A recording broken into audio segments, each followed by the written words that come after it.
Merci à nos frères et sœurs qui nous ont conduits dans le moment de louange et d'adoration. Comme nous avons lu ce matin, dans Somme 61, la louange et l'adoration sont destinés à Dieu pour le célébrer, pour le louer. Dieu seul mérite la gloire. Dieu seul mérite l'adoration et la louange. Nous sommes heureux de partager ce moment que nous avons chanté à notre vie. Ce matin encore, le Seigneur veut nous parler à chacun de nous. Et il veut nous montrer combien de fois il est toujours disposé à nous venir en aide. Combien de fois il est disposé à nous soutenir. Combien de fois il est disposé à nous arracher de l'obscurité. À nous arracher de la main de l'ennemi pour que nous soyons enfin libres. Que nous puissions être, que nous puissions vivre dans sa gloire. La Bible nous dit dans Colossiens 1, de 12 à 15, Colossiens 1, verset 12, à partir du verset 12,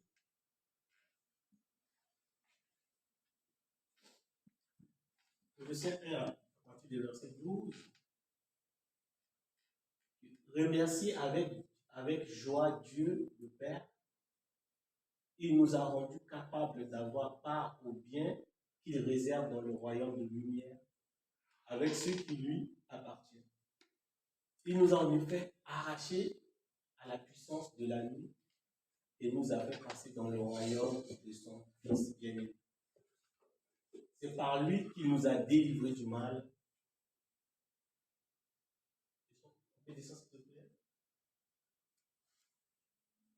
C'est par lui qu'il nous a délivrés du mal et que nos péchés sont pardonnés. La Bible dit que il nous a en fait arrachés à la puissance de la nature. Il faut savoir que quand nous sommes dans l'obscurité, quand nous dépendons de l'ennemi ne veut pas nous laisser sortir. L'ennemi ne veut pas que nous nous éloignions de lui. Et Dieu ne vient pas seulement nous prendre, parce qu'il sait qu'il y a une résistance qui est là. Il y a une force qui nous maintient. Donc il a fallu qu'il vienne nous arracher. Ça veut dire qu'il faut qu'il y ait une force, une puissance pour nous faire sortir des griffes de l'ennemi. Il faut une puissance, il faut une force pour ça. Il faut savoir que quand nous sommes dépendants de l'ennemi, nous ne sommes plus des êtres libres. Quand nous dépendons de l'ennemi, nous ne sommes plus libres. Il veut nous garder sous son emprise. Il veut que nous dépendions de lui jour après jour. Alors que Dieu nous a fait avec notre libre arbitre. Ça veut dire quoi? Ça veut dire que nous-mêmes, nous devons choisir où nous voulons aller. Ou nous-mêmes, nous devons choisir ce que nous voulons faire. Et quand nous sommes dépendants de l'ennemi, il ne veut pas de ça de nous. Et nous allons voir dans Acte 16, Acte chapitre 16, le verset 15 à 20. Voilà ce que l'ennemi nous fait quand nous sommes dépendants de lui. Acte 16, verset 15 à 20. Si un frère l'a trouvé ou une sœur l'a trouvé, il peut nous lire. Acte 16, à partir de verset 15. Lorsqu'elle eut été baptisée avec sa famille, elle nous fit cette demande. Si vous me jugez fidèle au Seigneur, entrez dans ma maison et demeurez-y. Et elle nous pressa par ces instances. Comme nous allions au lieu de prière, une servante qui avait un esprit de python et qui, en devinant, procurait un grand profit à ses maîtres, vint au devant de nous et se mit à nous suivre, Paul et nous. Elle criait, ces hommes sont les serviteurs de Dieu, très haut, et ils vous annoncent la voie du salut.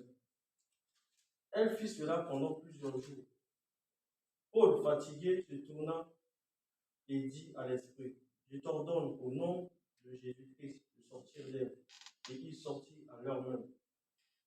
Les maîtres de la servante, voyant disparaître l'espoir de leur gain, se saisirent de Paul, de Silas, et les traînèrent sur la place publique devant les magistrats.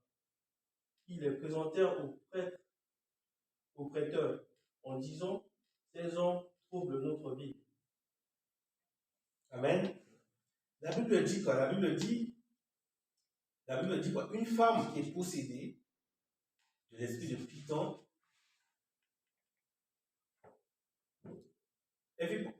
possédée de l'esprit de Python, procurait de bénéfices, procurait de l'argent à sa mère. Ça veut dire quoi? Ça veut dire que quand nous sommes dépendants, quand l'ennemi nous prend sous son emprise, nous sommes une richesse pour lui. Nous travaillons pour lui. Et nous ne profitons pas des fruits de notre travail. Il veut que nous continuions à travailler. Et dès que Dieu décide, ou quelqu'un décide de nous arracher de cette situation, eh bien, nous allons perdre de l'argent à nos maîtres. Et quand vous touchez à l'intérieur de quelqu'un, il change de couleur. Il devient violent. Et si nous lisons ces paroles, la Bible dit quoi? Quand les maîtres de cette femme, de cette servante, ont vu l'espoir de leur gain est en train de disparaître, vous avez vu, ils ont changé. Ils ont pris Paul et Silas, ils ont amené devant le juge. Et ça ne va pas s'arrêter là.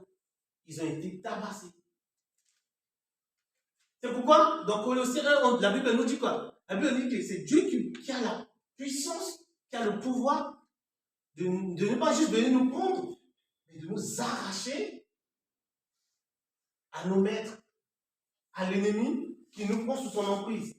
Et si vous lisez la Bible dans Genèse, dans l'Exode plutôt, quand Dieu a décidé de se faire sortir les enfants d'Israël d'Égypte, les Égyptiens n'étaient pas contents. Pourquoi les Égyptiens n'étaient pas contents? Parce que les Juifs étaient là, les Juifs travaillaient pour eux. Les Juifs leur faisaient gagner de l'argent. Et quand ils ont vu que Dieu est en train de prendre leur intérêt, au départ, Pharaon était content. Pharaon n'était pas content, mais il a accepté de faire sortir, de laisser les Juifs partir.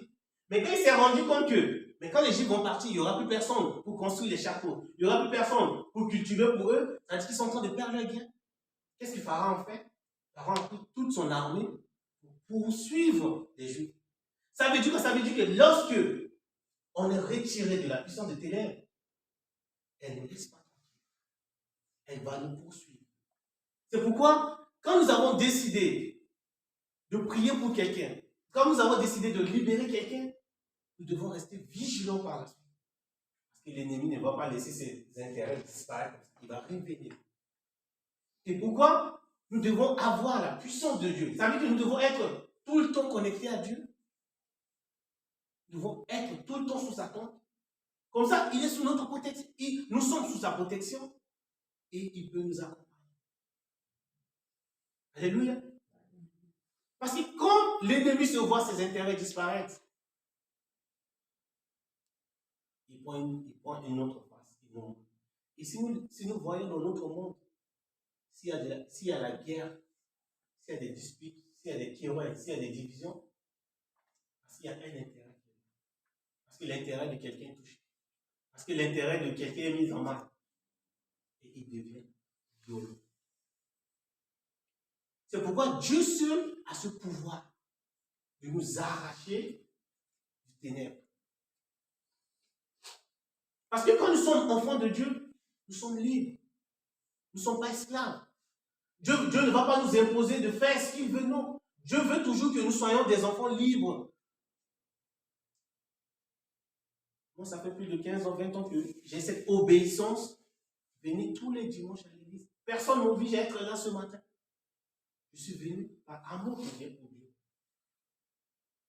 Je suis venu avec mes enfants parce que nous avons l'amour pour Dieu. Personne ne nous oblige. Quand nous sommes chrétiens, quand nous sommes des enfants de Dieu, on ne préoccupe pas de l'intérêt. Dieu n'a pas besoin qu'on travaille pour lui.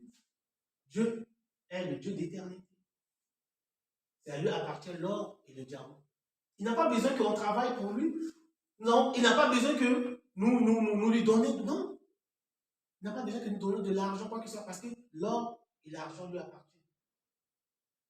Mais par contre, l'obscurité, l'ennemi, c'est nous qui le faisons vivre. Nous produisons pour lui. Et comme on a vu cette femme qui devine, qui a ce pouvoir de divination, ça veut dire quoi? Qu'elle devine, qu'elle travaille, elle va avoir de l'argent. Ça veut dire que quand vous venez la voir, elle essaie d'expliquer vos problèmes, elle essaie de deviner votre avenir. Et par la suite, vous lui donnez de l'argent. Et l'argent que vous donnez à cette femme, ce n'est pas pour elle, c'est pour d'autres personnes. C'est pour des gens que vous ne voyez pas. C'est-à-dire que parfois l'ennemi, on ne le voit même pas. On ne le voit même pas. Il agit dans notre vie. Il essaie de nous bouleverser. Et du jour où nous décidons d'arrêter de le servir, il ne va pas nous laisser. La Bible dit quoi? Comme le lion, il rôde tout le temps. Il rôde tout le temps autour de nous. Ça veut dire que quand Dieu nous libère, quand Dieu nous arrache de main de l'ennemi, il faut que nous qui sommes libérés, nous qui sommes délivrés, que nous soyons tout le temps sous la tente du Très-Haut. Que nous soyons sous la tente du Très-Haut pour que nous soyons protégés. Ce matin, dans Psaume 61, David dit quoi? Je veux toujours demeurer sous ta tente. Je veux toujours être attaché à toi. Parce que je sais que le jour où je vais sortir de ta tente, l'ennemi va revenir.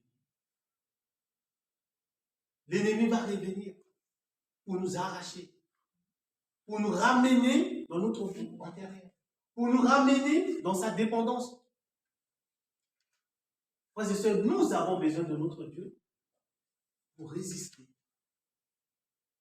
Parce qu'il a fait, il faut de l'énergie, il faut de la force pour nous arracher. Pourquoi il veut nous arracher? Parce que nous sommes précieux. Nous sommes précieux pour lui. Nous avons de la valeur pour lui. Et vous savez très bien que quelque chose qui a de la valeur est toujours sous la terre. Si nous prenons l'exemple de diamant, si nous prenons l'exemple de l'or, ça a de la valeur, mais c'est enfoui dans le sol. Il faut des tracteurs, il faut beaucoup de choses pour faire sortir l'or de là où il est. Nous sommes de l'or, nous avons de la valeur. Et Dieu allait nous arracher de l'ennemi. Dieu allait nous arracher de l'obscurité. Parce que l'or et le diamant, ça se trouve dans le sol. Il faut de la force pour l'amener à la lumière. Et Dieu nous a rachetés. Et le but de nous avoir rachetés, c'est que nous appartenons à lui, c'est que nous soyons dans son royaume. Le royaume que son Fils est venu sur la terre, il est venu nous sauver pour que, un jour, nous remontons pour aller dans son royaume. Le royaume de bonheur. Le royaume où nous aurons tout le temps la joie, la paix, la sécurité.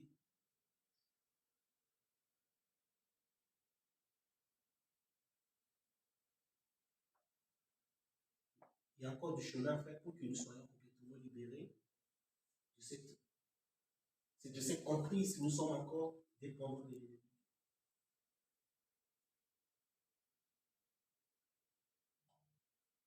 La Bible dit quoi au verset 20 que quand les maîtres de la servante, voyant disparaître l'espoir de leur gain, se saisirent de Paul et de Silas, ils les traînèrent sur la place publique devant les magistrats. Ils les présentèrent aux prêteurs en disant: ces hommes troublaient notre vie. Ce sont des Juifs qui annonçaient des coutumes qui ne nous est permis de recevoir ni de suivre à nous qui sommes Romains. Au verset 22, la foule se souleva aussi contre eux et les prêteurs, ayant fait arracher leurs vêtements, ordonnèrent qu'on les bâtit de verre. Vous voyez, quand vous arrachez une âme, quand vous arrachez un esclave à son maître, vous voyez la puissance qu'il y a. Vous voyez que le mensonge est en train de venir. Et qu'est-ce qui a fait ces mensonges? Ce sont ces personnes, ces maîtres qui profitaient de cette femme, qui profitaient de la soumission, de l'emprise qu'ils ont sur cette femme, qui font travailler cette femme pour gagner de l'argent. Et le jour où Dieu a voulu libérer cette femme, où Paul et Silas ont décidé de libérer cette femme de cette emprise, les mensonges ont commencé à venir. Ça veut dire quoi? Ça veut dire que le moment où tu vas sortir de l'emprise de l'ennemi, il ne va pas te laisser. Il va tout le temps t'attaquer. Quand tu prends la décision de suivre Dieu, quand tu donnes la décision de donner ta vie à Dieu, il va y avoir des combats qui vont venir. Paul et Silas ont subi ces combats. Ils ont été traînés devant la place publique. Alors pour toi et moi, je ne sais pas ce qui peut nous attendre. C'est pourquoi nous devons demeurer dans l'attente. Nous devons demeurer dans la présence de Dieu.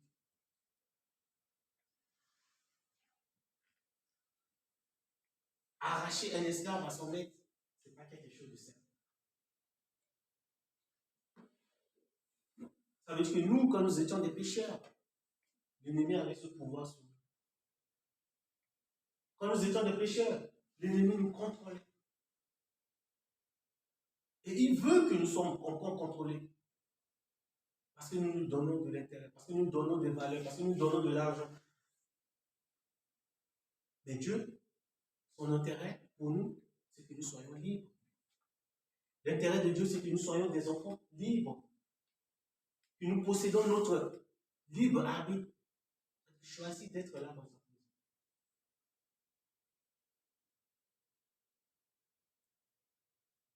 Nous avons une connaissance dans la famille qui était dans les pratiques. Et ma femme a décidé d'aller prier pour cette sœur. Et donc, dès qu'elle a commencé à le faire, elle a commencé à recevoir des attaques. Elle tombait malade. Elle ne comprenait pas pourquoi. À chaque fois qu'elle planifie de prier avec cette sœur, elle voit qu'il y a toujours quelque chose qui arrive. Quand elle programme de prier, elle dit que voilà, demain on va prier pour la sœur. À l'heure de la prière, il y a quelque chose qui vient pour nous empêcher d'organiser cette prière. Donc à chaque fois qu'on veut faire quelque chose pour prier, pour libérer cette sœur, il y a toujours un empêchement. On a compris que non. C'est l'ennemi qui veut nous empêcher. C'est l'ennemi qui ne veut pas qu'on prie pour libérer cette sœur. On se dit, quoi qu'il arrive maintenant, qu'il neige, qu'il pleuve, quoi qu'il arrive, qu'il y a le canicule, on va réserver cette heure pour prier pour cette sœur. Ça prendra du temps. On continuera encore à prier pour elle. On sait qu'elle est sous l'emprise de l'ennemi. Ça ne va pas être un combat simple. Il faut de la patience. Il faut de la détermination. Mais ce qu'on a gardé en tête, c'est que à chaque fois qu'on prévoit de faire quelque chose pour Dieu, il y a toujours l'ennemi qui veut nous en empêcher. Il y a toujours l'ennemi qui veut nous bloquer pour le faire. Parce qu'il sait qu'on va lui arracher des biens. Et il n'est pas content. Il n'est pas du tout content.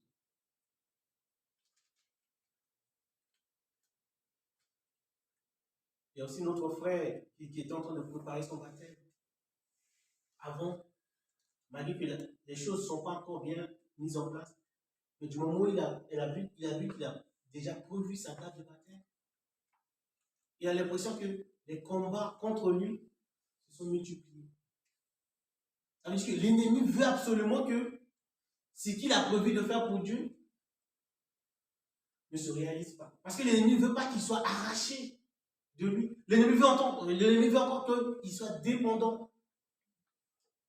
Mais ce que Dieu veut de lui, c'est une liberté. Ce que Dieu veut de lui, c'est une liberté totale.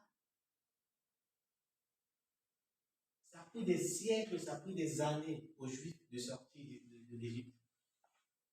Si vous lisez la Bible, vous allez voir combien de fois Moïse est venu négocier la libération.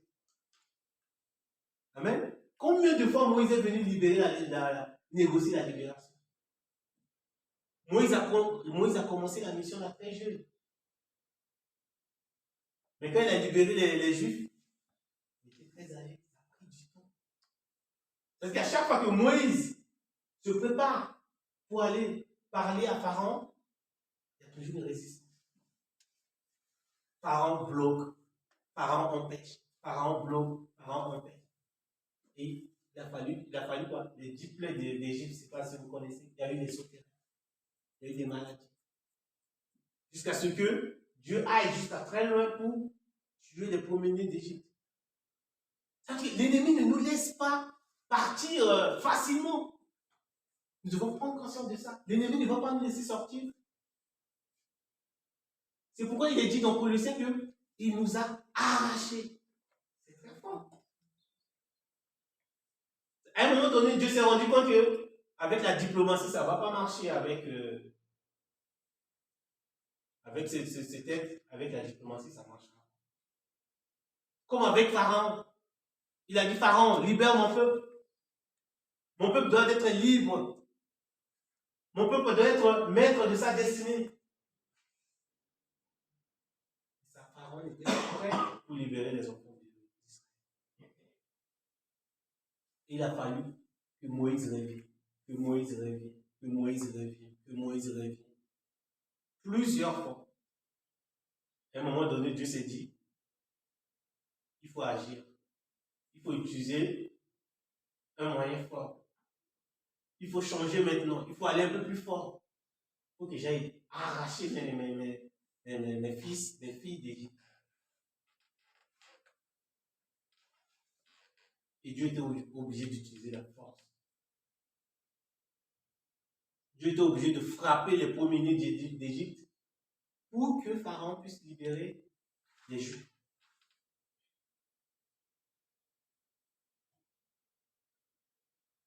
Ça veut dire que pour arracher quelqu'un, on doit se préparer. Et pour nous, enfants de Dieu, pour se préparer, c'est quoi? C'est être attaché à Dieu. Lisons notre Bible. Continuons à prier. Quand on est fatigué, écoutons les louanges, écoutons l'adoration. Restez intimement liés à Dieu. Parce que l'ennemi va tout le temps rôder. L'ennemi va tout le temps rôder. Comme il a rôdé, malgré qu'il a libéré, si vous lisez la Bible, par exemple, malgré que les Juifs sont sortis d'Égypte, pendant les 40 ans qui sont dans le désert, ils n'ont jamais été tranquilles. L'ennemi est toujours là. Il est toujours là en train de rôder. Ce matin, le Seigneur veut nous encourager à être vigilants. Parce qu'il nous a arrachés de l'ennemi. Et l'ennemi ne sera jamais tranquille. Il va toujours venir derrière nous. C'est pourquoi Paul dira que moi qui suis sauvé, je dois veiller à la parole de Dieu. Et il faut que la parole de Dieu travaille dans ma propre vie. Ça veut dire qu'il faut que je sois vigilant. Je dois contrôler tout parce que l'ennemi est partout. Il est partout. Il est prêt à nous piéger. Il est prêt à nous arracher encore, à nous ramener auprès de lui. Pour que nous soyons encore esclaves. Pour que nous soyons encore dépendants. Mais Dieu seul a la force. Dieu seul a la capacité de nous maintenir dans sa gloire. Et pour que nous soyons maintenus dans sa gloire, il faut que nous restons sous Satan. Il faut que nous soyons des enfants obéissants à lui. Obéissants de le connaître encore mieux.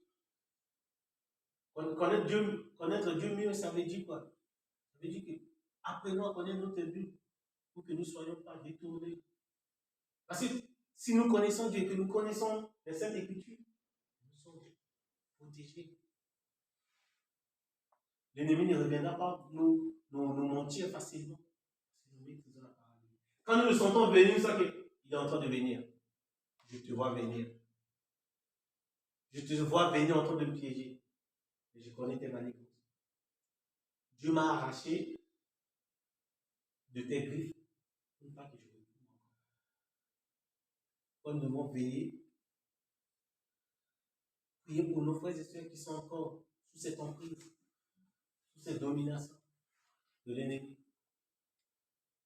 Qui continuent à travailler pour lui comme des esclaves. Prions que Dieu vienne, que Dieu arrache nos frères et sœurs pour pouvoir nous amener où? Nous amener dans le royaume. Est-ce qu'on peut redire Colossiens, comme il a dit dans Colossiens 12, pourquoi il veut nous arracher? Il veut nous arracher pour que nous soyons à la terre promise.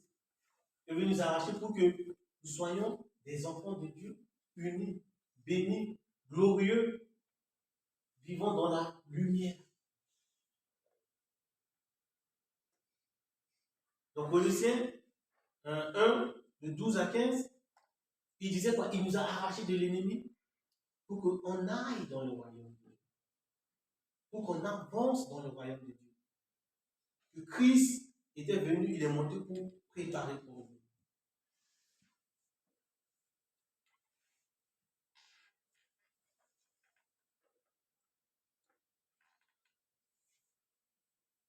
Ce matin encore, c'est un message d'encouragement. Pour que nous soyons encore vigilants.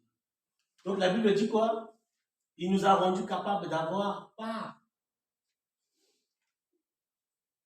Il nous a rendus capables d'avoir part au bien qu'il réserve dans le royaume de lumière à ceux qui lui appartiennent. Il nous a en effet arrachés à la puissance de l'âme. Parce que nous sommes aussi héritiers de Dieu.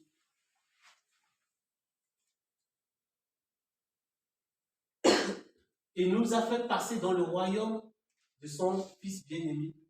C'est par lui qui nous a délivrés et que nos péchés sont pardonnés. Il nous a fait passer dans le royaume de son Fils.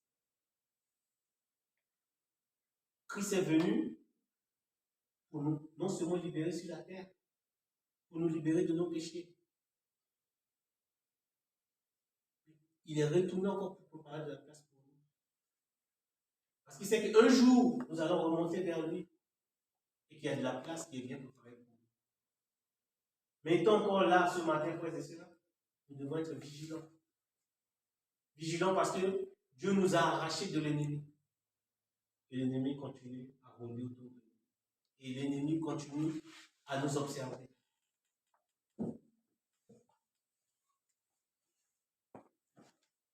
Comme un lion qui cherche à dévorer quelqu'un. Et pour qu'on ne soit pas dévoré, pour qu'on soit plus, pour qu'on ne retourne plus dans l'obscurité, il faut qu'on soit sous la tente de notre Père. Il faut qu'on soit sous la tente de Dieu. Il faut qu'on soit sous la tente de la lumière.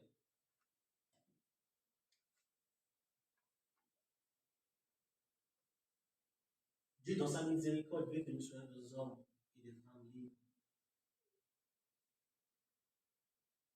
Que nous soyons sous sa domination. Que nous soyons sous sa tente. Et pas que nous soyons ses esclaves. Dieu ne nous a jamais appelés ses esclaves. Il nous a appelés ses héritiers. Il nous a appelés ses enfants. Il nous a appelés ses disciples. Pas ses esclaves. Mais l'ennemi, comme il a fait avec les Juifs en Égypte, c'est de nous maintenir dans l'esclavage, de travailler, de l'enrichir. Et encore dans notre monde, ça existe. Quand l'intérêt d'un homme est touché, nous voyons de quelle manière il réagit. C'est pourquoi nous ne voulons pas être esclaves de qui que ce soit. Nous voulons être des enfants, des disciples, des hommes possédant notre libre arbitre de suivre Dieu de notre propre bon vouloir, de notre volonté. Parce qu'il est le Dieu d'amour. Ce matin, Dieu nous a arrachés. Et il va encore arracher nos proches, il va encore arracher notre famille qui dépend encore de l'ennemi, qui sont sous l'emprise de l'ennemi, afin d'être libres pour venir le célébrer dans cette maison, pour venir le louer dans cette maison, pour venir le louer dans sa maison. Et nous que Dieu a appelés, nous devons être vigilants et continuer à prier pour les uns les autres, continuer à soutenir les uns les autres, pour que nous soyons plus sous la domination. Amen. Ce matin, si tu te sens encore sous l'emprise de l'ennemi, si tu sens encore que tu es encore esclave de l'ennemi, esclave dans ce que tu fais qui ne plaise pas à Dieu. Pour certains, ils sont esclaves encore de l'alcool, D'autres sont encore esclaves de la drogue. D'autres encore esclaves de l'immoralité, de la colère. Dieu veut nous arracher de cela. C'est pourquoi il est dit dans Colossiens qu'il nous a arrachés de tout cela, de toute cette puissance des ténèbres. Parce que la colère nous conduit à la destruction. C'est pourquoi Dieu veut que nous ne soyons pas dans cette obscurité, que nous soyons libérés. Amen. Que le Seigneur nous bénisse ce matin pour sa parole.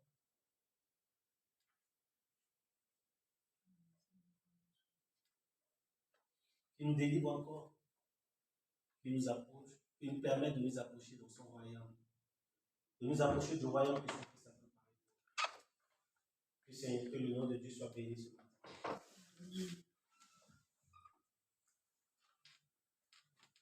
Amen. Notre culte va s'approcher, va tirer à sa fin. Quelques annonces rapidement. Nous avons notre réunion tous les mercredis sur la page Facebook de l'église, l'enseignement par le pasteur à 20h. Vous pouvez vous connecter sur la page de l'église pour suivre les conseils de Dieu. Et les samedis à 20h30, si vous êtes disponible aussi, vous pouvez vous joindre à nous. Vous passez de bons moments ensemble pour la prière. Tous ceux qui nous suivent sur les réseaux sociaux, si vous avez quelque chose à donner pour l'église, vous avez le compte de l'église sur la page YouTube. Vous pouvez déposer tout ce que le Seigneur vous a mis à cœur. Et pour nos frères et ceux qui ont apporté leurs 10 mots au fond, vous avez le panier qui est là. Vous pourriez déposer ce que le Seigneur vous a mis à cœur. Amen. Nous allons prendre ce dernier chant.